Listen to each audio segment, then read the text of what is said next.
Welcome to It Comes in Pints, a Seattle Study Club podcast where we will explore a myriad of topics: clinical, health and well-being, psychological, education, business, and much more. I'm your host, Greg Tice. Hi, I'm Whitney Weiner. I'm a mom of 3 wild and zesty boys. I am a proud wife to my love and adventure-seeking husband, Elliot. I am a periodontist by training, building a group dental practice here in Detroit, Whole Dental Wellness. All heart, all grit, go Detroit, and very excited to be here today. Good. So we'd like to welcome everybody to this newest episode of It Comes in Pints, a Seattle Study Club podcast with me, your host, Greg Tice. Today we have joining us the amazing Dr. Whitney Weiner. Dr. Weiner, as you know, and I'm going to call you Whitney as we move forward, but I had to start out formal. As you know, this is really, it's called It Comes in Pints because I want this to just be a conversation sitting in a pub. In order to have a conversation sitting in a pub, we have to have something to drink. So what have you brought with you to drink today?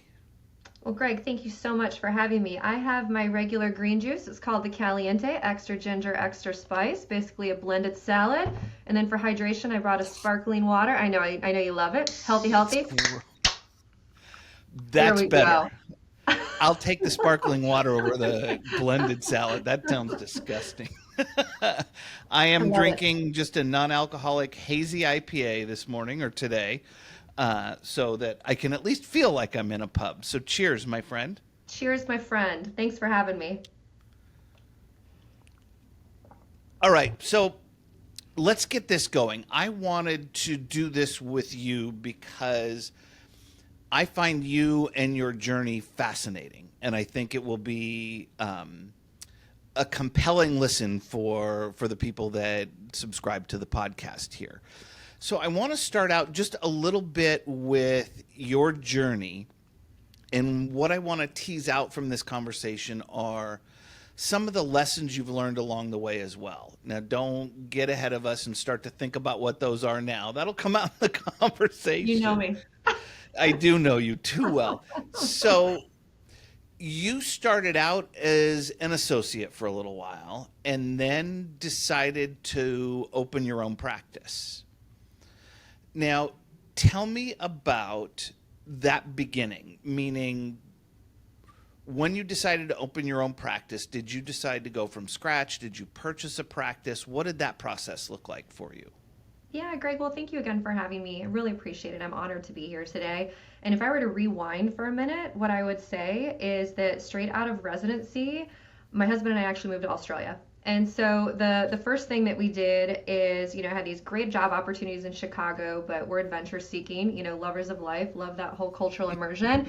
And so we moved to Australia. And I think to date, at least at the time, I was the first person to petition the Australian Dental Board to give me a license. It was an epic fail. I zoomed in, they said no. But what we did is I found a workaround. So I applied to New Zealand, got a license in New Zealand, which was fabulous. And then a la the Trans-Tasman Act, I was licensed. So we moved to Australia, didn't know a soul, lived in a little surf town south of Sydney, and I was the only periodontist within 45 minutes. So it was interesting because I couldn't advertise myself as a periodontist. I had to say that I was a dentist who is a U.S. trained periodontist, but I built a business from scratch there. So I wanted to rewind and just say, my first private practice experience was working in a group practice setting with 0 patients, and it was amazing. Wow. So you were just south of Sydney. How long were you there? We were there for just under 2 years, and a long time. Yeah, it was awesome, Greg. I mean, we both worked very hard. We love to play hard, as you know, and so I was surfing, we were traveling. My husband was also working in Bangkok, so we were traveling through Asia. A lot of long weekend trips. But it was really fun building. So, I created, at the time it was WDW Implants and Periodontics, used WordPress, built a website, went up and down the South Coast with my little bag of macaroons, created these cute little stickers. And I was like, hey guys, come refer to me. This is what implants are like. These are these systems. And I had great partners in Australia. And so starting with 0, we got to the point where I was really busy 4 days a week. And we were actually able to save enough money for a down payment on our house when we moved back. but it became lucrative just at the time where I was lucky enough to get pregnant with our first son, Jake, and that was why we moved back to America to be close to family. Got it. Got it. There's actually, and it may or may not come as a surprise to people, but there's really good dentistry being practiced in Australia. Really Phenomenal. good dentistry. Cutting We edge. It was have unbelievable. we have three clubs there, and they operate at a very high level. Been there a couple of times to visit them. Did you guys ever make it up to Adelaide? We did. That Fabulous is my wine. that is my favorite spot in the entire country. It's like little college town surrounded by wineries. Like, what Yes. else could you want? It was incredible. My parents actually flew in to visit and we took them there and we had a really fun day. I can tell you a story another time, but one of our last winery, we had styrofoam cups and we got them to level us up. And we have a picture of my mom and I sticking our tongues out with purple tongues walking home. It was a blast. Yeah, there's some good wineries there for sure. It's trouble. So, okay, so pregnant, moved back to the States. Moved back to the States at the Detroit time. area at this point, or you're Chicago? Where are you at this I'm point? in, no, I'm in my in-laws' basement in Michigan. It was the American dream. It was Okay, the yes. American dream, Greg. But, I had really known at the time I always wanted to be an owner. I loved, building. I think that there's a theme that I love to build things, And so at that point, thought I'd be a partner in a practice, wanted to be the very best surgeon I could be. That was my focus. So started working 4 days a week. I was on Peers North America, board for Dent Supply Serona. I was lecturing, got to know Seattle Study Club, started a study club, had a partnership that didn't work out, ended up being a great lesson, and decided that what I wanted to do was rebuild a group. I missed the group. I really missed the ability to collaborate within an organization like Seattle Study Club. I Yeah. think that for me, it was how can I build the Seattle Study Club model into a practice and how can we control the narrative on quality of care from the ground up? And I say that with so much respect for everyone I've ever worked with. And like in everything in life, there's a wide range of skill sets. And I think that I just was really excited to build something to be proud of that was interdisciplinary and specialist led. So when you decided to open your own practice, you decided to do, or you wanted to establish a group practice then. Yes. Where does that come from? Obviously, you mentioned there's some Seattle Study Club exposure. Does that go back to Australia? Does that go back to you're 4 years old and weren't invited to the birthday party? What's the Oh, what's we're taking it back. Thank you for being my therapist today, Greg. I don't know if I were to go really deep into my soul and look at that question. I've always loved being a part of a team. One of the things that inspires me is being surrounded by people that are uplifting. And I very much believe you're the sum of the people that you spend, the most time with, which is why it's an honor to be here today. It's an honor to be a part of these clubs. And I just love being surrounded by smart, intelligent people that are drivers. And so with that, I really was looking to build something bigger than myself and build something that could really drive impact in our local communities. And one of the visions I had was that, and still continue to have and are building towards today, is that in Metro Detroit, where I am now, that you can drive 20 minutes from anywhere in Metro Detroit, find a whole dental wellness location, and know you're going to be treated with respect and be given the autonomy to make the best decisions for yourself, regardless of what walk of life you come in from, because we're all people.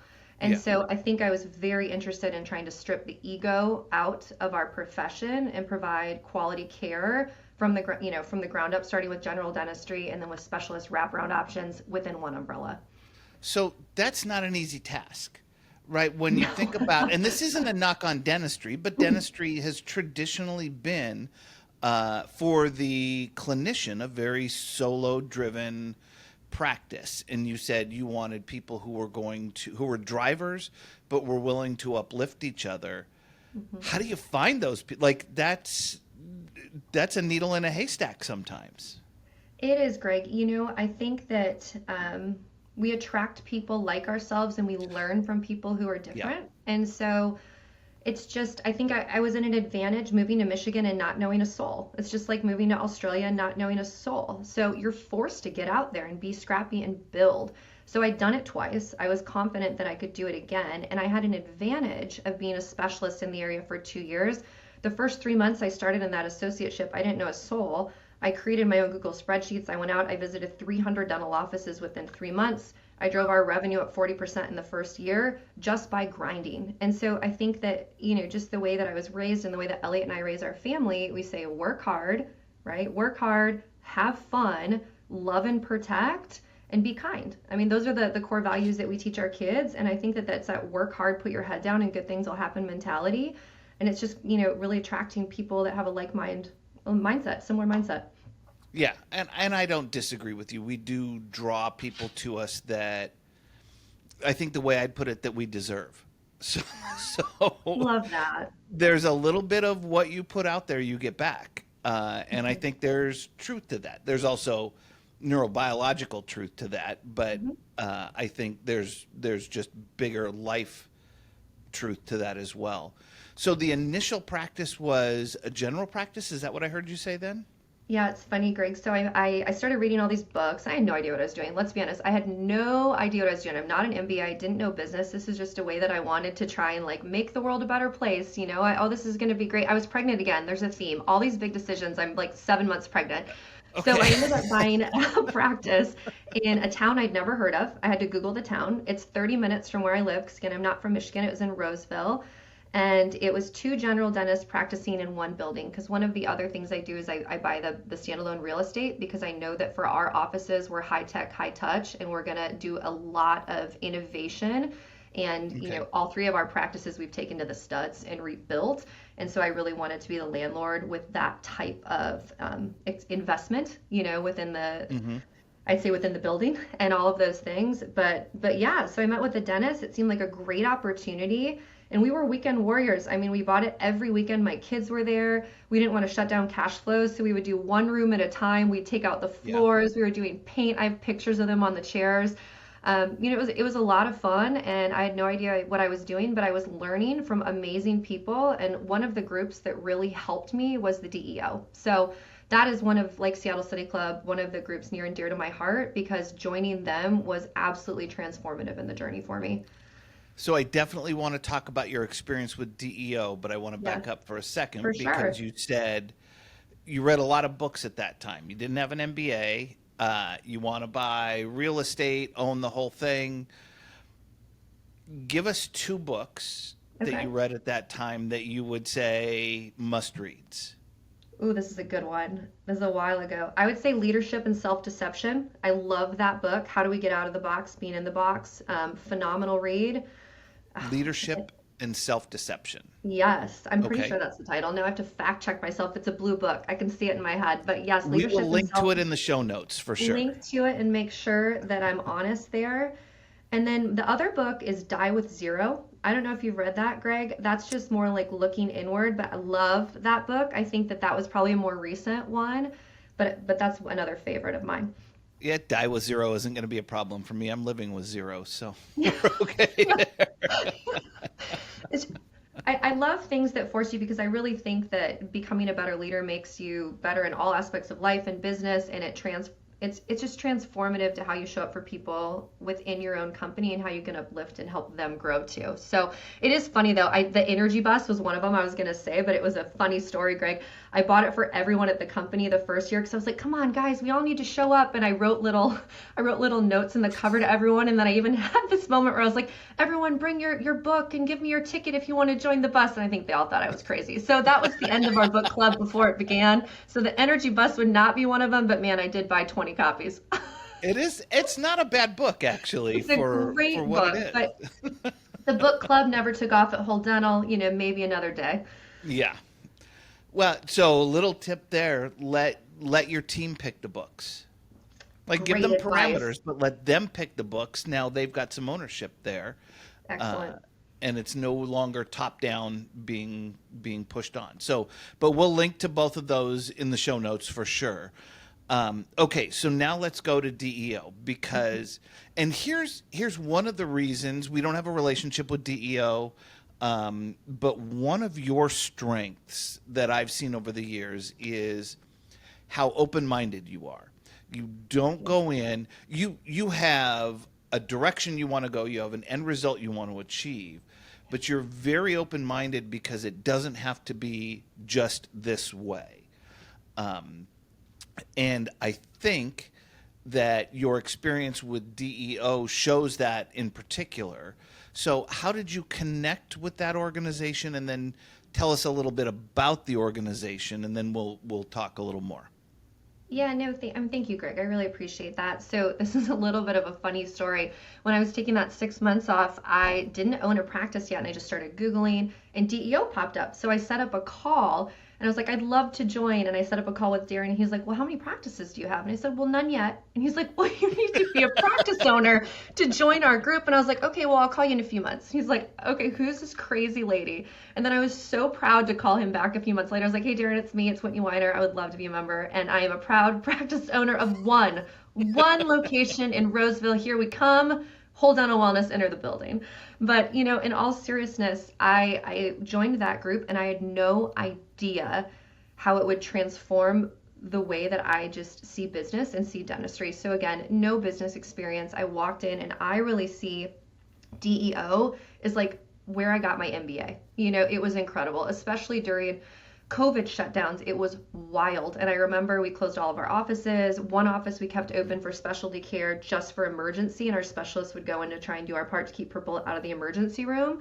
But I was on Zoom with DEO 6 or 7 hours a day. We were figuring out together. I still remember to this day, I was pregnant again. That was the third one. But I was 7 months pregnant, and I was sitting on my floor almost in tears trying to figure out when to like trigger the triple P. And Emmett Scott, the CEO of the DEO, a friend of mine, literally called me personally, and he's like, hey, Whitney, this is what I see. And that is the power of being in the right community, right? It's having those mentors that they don't say it, they do it, they show it. And the members of DEO, similar to the Seattle Study Club, have become some of my best friends, my business colleagues, the people I can pick up the phone and talk to about the real stuff, about the stuff that you can't talk to everyone within your company about, right? HR issues. How am I going to have this necessary ending conversation? Man, it was a brutal month. Can you help me look at my P&L? Or maybe celebrating your best successes. It's so rare the number of people that, when I look inward, that I'll actually call to say like, man, I killed it today. And I feel like in the DEO, there's this humility and this abundance mentality that just rings so true to who I am and to what I'm looking for and is myself, and then for our company, and it's authentic. And so the group has not only helped me become, a business, understand business, understand what a P&L is, but it also helped me become a CEO. I mean, it kind of sounds funny, the DEO helped me become a CEO, but it's so true. That's how I really view them, and I have so much love for them. So talk to me a little bit about the structure at DEO. So how is the learning organized? Are you in small groups? Are they virtual? Are they in person? Is it like one-on-one coaching? How does it work at DEO? They're continuing to evolve like all of us. So at first, they've continued to add these amazing, I would say, bolt-ons. But how it works is that it's a membership. So you're a member, and then they have these they're amazing. It's like the symposium of Seattle Study Club. So they have these events, and they have two different tiers. They have everyone who's a DEO member, and then you're invited to be an elite member if your revenue is over a certain number. I'm not sure. I think it's over 5 million, what the numbers are today. But if you are a part of those groups, so it's split. So you're an elite or the regular group, and then we all come together. But there's a monthly mastermind call, and those calls are something I look forward to all week. It's so real. And is it the same group, or is the mastermind call everybody who's a part of DEO? Oh no, it's small. So the mastermind is maybe eight people, and you'll have 6 calls, 4 to 6 calls. It depends on, it's quarterly. And it's facilitated by one of the amazing people like Emmett, or I also have my own tribe coach. So they'll put you in a tribe, which is new this year. Mine's Michael Irving. He was the CEO of North American Dental Partners. Brilliant man, incredibly kind, talented. Some days he's like my therapist, like you are today. We talk about real things. It's real. So it can go on the level of, on these calls, struggles with harmony of life, struggles with the spouse because we're grinding so hard. What does it look like? Why are we growing? What does the end game look like, and why are we rowing so hard in that direction? And so I think that the realness in those rooms is rare. Like my husband's in YPO, for example, which is a business organization, and I view DEO as my YPO. It's almost like having a forum that you can go to in a confidential space and be your realest self and leave feeling like the best therapy session of your life, uplifted, inspired, and knowing that people have your back. Yeah, I mean, it does. It sounds like what happens at the local study club. When the clubs are really clicking, it's an open environment where people are comfortable to say, I'm stuck, or I don't know, or I'm struggling with this, or hey, I just picked this up. You should try doing it this Yes, way. So it's exactly. not all. I want to come back to DEO for just a second, Sure. though, because of its business focus. Was there, I'm sure there was, can you give me one or two epiphanies you had? The oh shit moment that Oh, you I've said, had I didn't many. even think about it that way. Yeah, well, one of them, I'll go right there. So I was on their cover last November. I was honored. I was on the cover and I wrote a story. I'm from Iowa, Field of Dreams, right? I was like, if you build it, they will come. And it was this article, and I was so proud, and we were crushing it. We were coming out of this great era. And I joke, I can't go on vacation. Every time I go on vacation, literally the roof blows off. We have a leak. We have a HR crisis issue. It's something. So I am on vacation and we've just done a cash flow analysis. So I'm like, how much cash, worst case scenario, because growing companies, cash is king, or I like to say queen, Hmm. Greg. But really with cash, and I gotcha. But with cash, it's important, right? We're like, okay, we need to make sure with payroll, and we were just building out our expansion in our Birmingham location, so we doubled the Okay. size, and it was beautiful and very excited. So we're like, okay, we're gonna have a couple $100,000, not an issue, right? I land and I get a phone call. The cover's about to come out. We're not sure we're gonna be able to make payroll. What are we gonna do here? It's happened to me 3 times in 7.5 years. This one was real. So I'm like, okay, thank goodness I'm the landowner and I own the buildings. I'm gonna shuffle some money. And you know what happened, Greg? I grew too fast. I was over my skis. And so what Yeah. happened is our resource center, or our people that don't work within the practice walls, so billing, regional manager, HR support, marketing, all of those, I built it so fat that we hadn't grown in locations or size fast enough to keep up with that overhead. So Got it. we had to make some real tough decisions, and we also had our best quarter ever for the first quarter coming out of that because we cut the fat, not the muscle. But I share in the spirit of that I showed up to the DEO meeting and I was like, guys, I went up to Emmett and I was like, I think we got to pull the cover. And he's like, what are you talking about? And I said, he built it. No one came. No one came.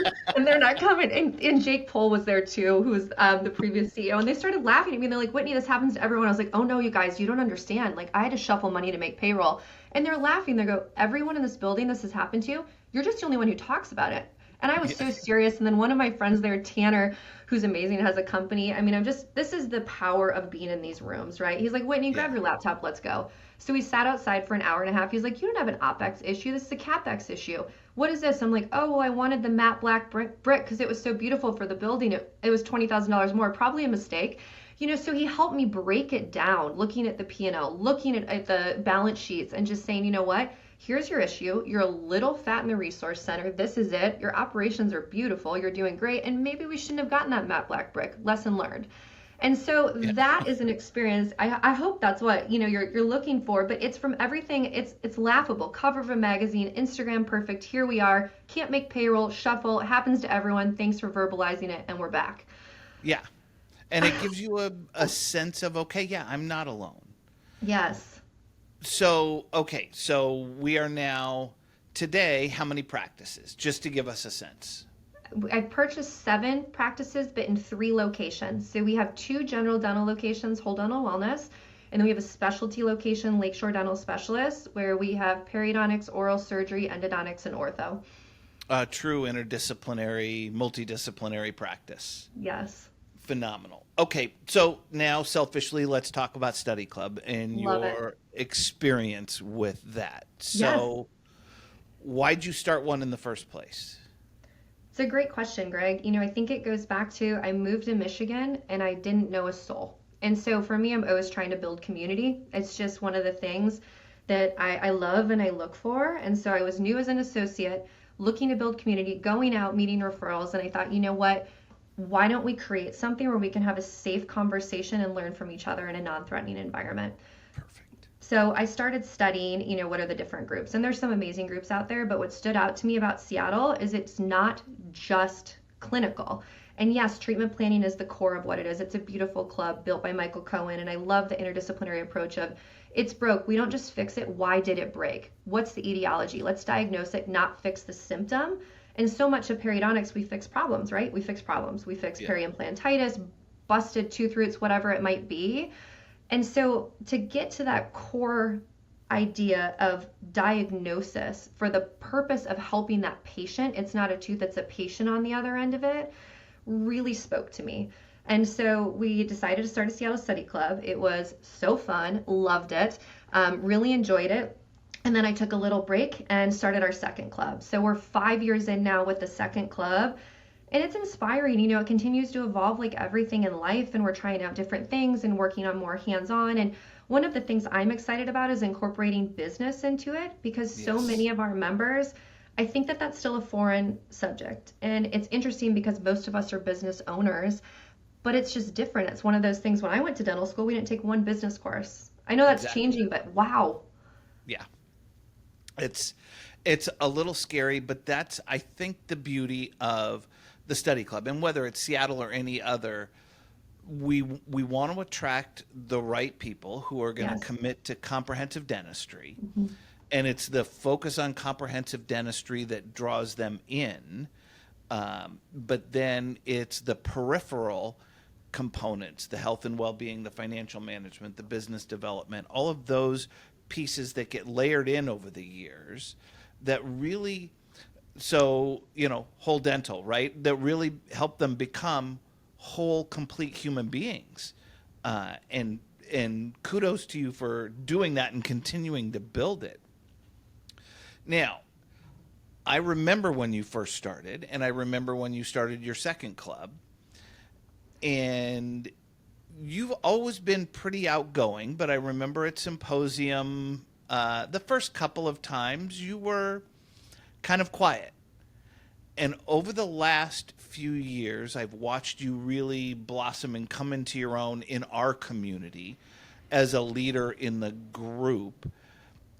Why do you think that is? Did it just take time to become comfortable? Was it you had some individual connections that you were cool with the first couple of years, and then you saw the possibility?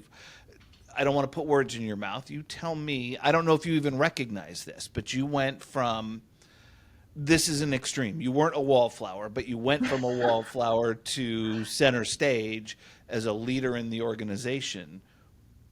Why did that transformation happen for you? No, thank you, Greg. I'm picturing like a butterfly coming out of a chrysalis, metamorphosis.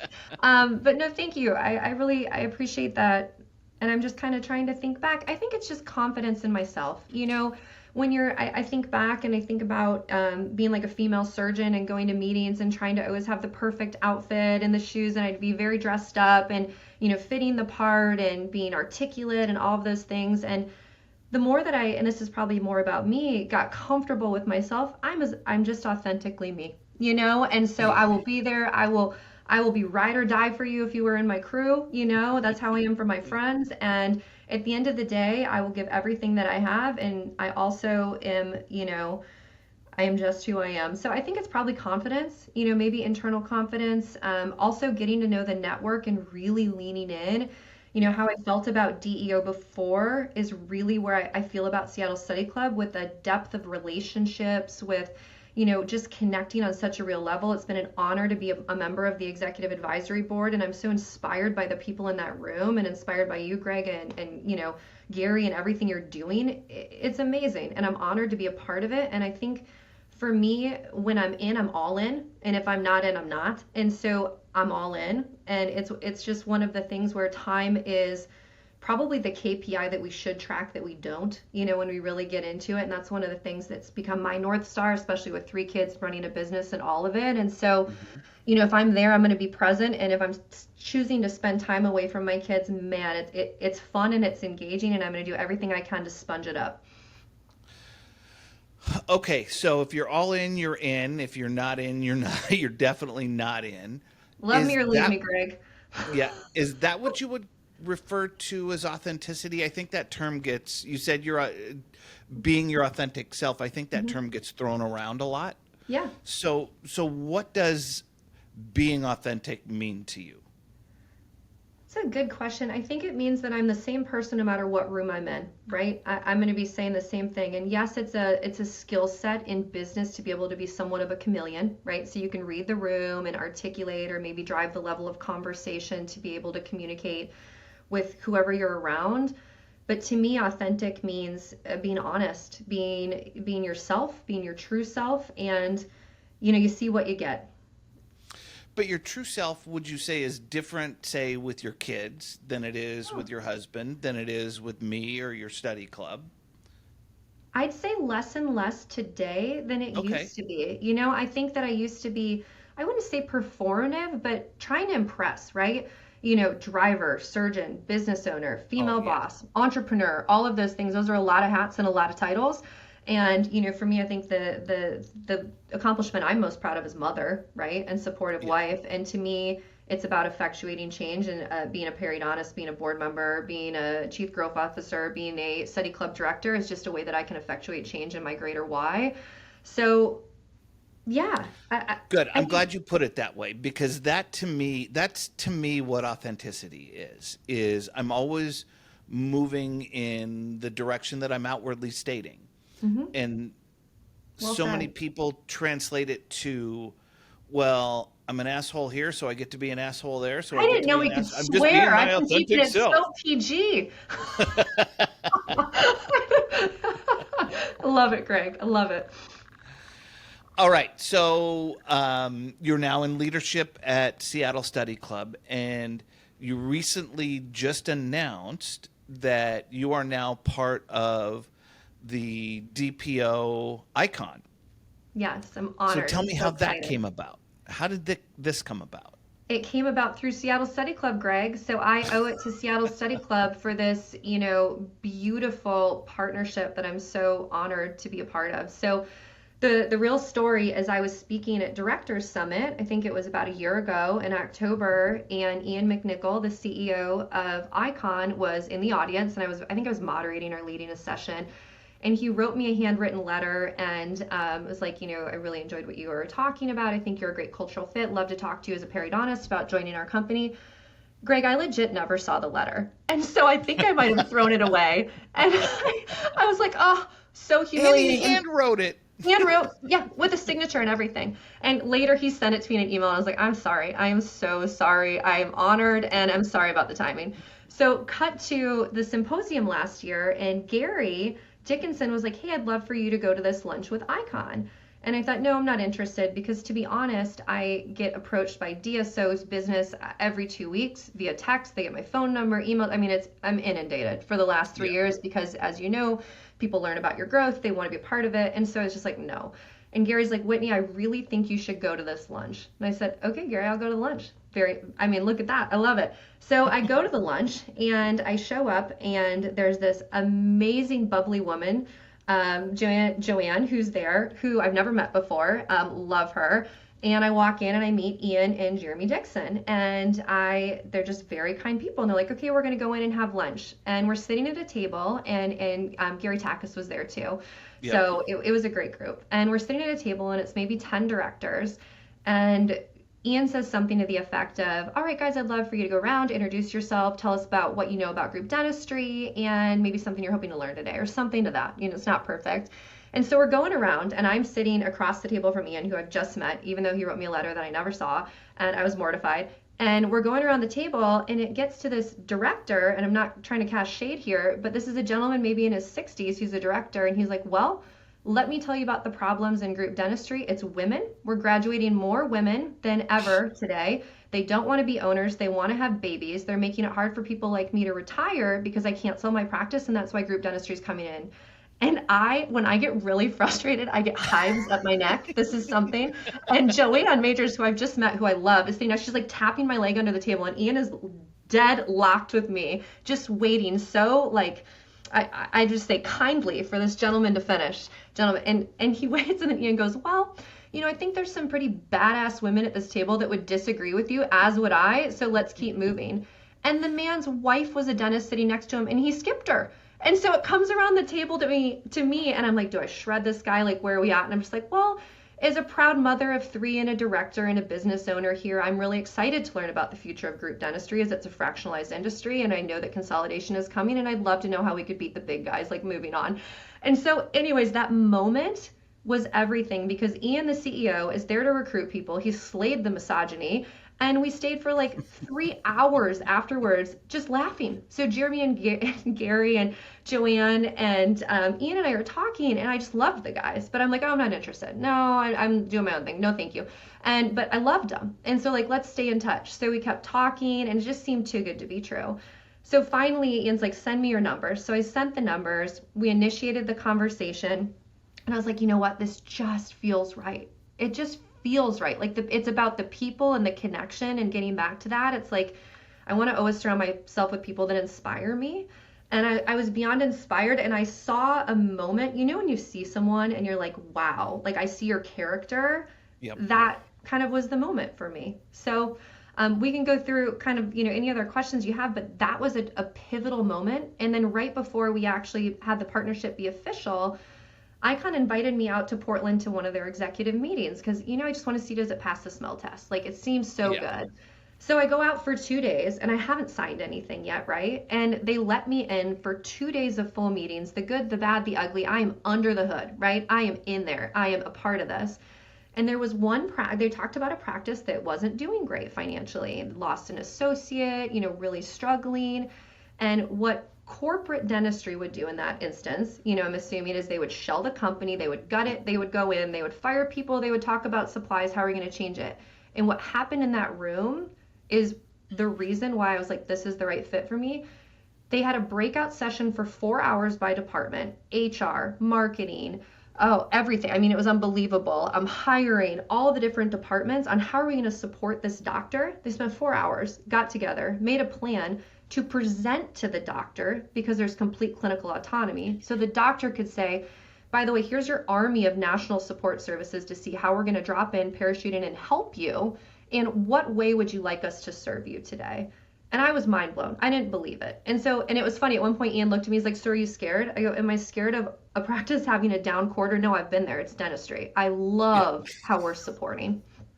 Yep. And that's the primary reason we've chosen to partner with Icon as well. Ian understands in particular, and I love Joanne and Gary and everybody he's surrounded himself with, but Ian understands at the core that the dentist driving the practice needs to drive the practice. Yes. But the support necessary to help them do that when there's a cultural fit is when we start to move 100 miles an hour. To me, that's the beauty of that. So you articulated that beautifully, and that's exactly what it is, because man, it can feel lonely at the top, Greg. I mean, it's real. And I think that for the growth that we want to have and where we're going, to know that we have that wraparound support system and to have still true clinical autonomy, I didn't see a reason why it wouldn't be an absolute slam dunk. Yep, brilliant. So I really appreciate you spending just a few minutes with us today.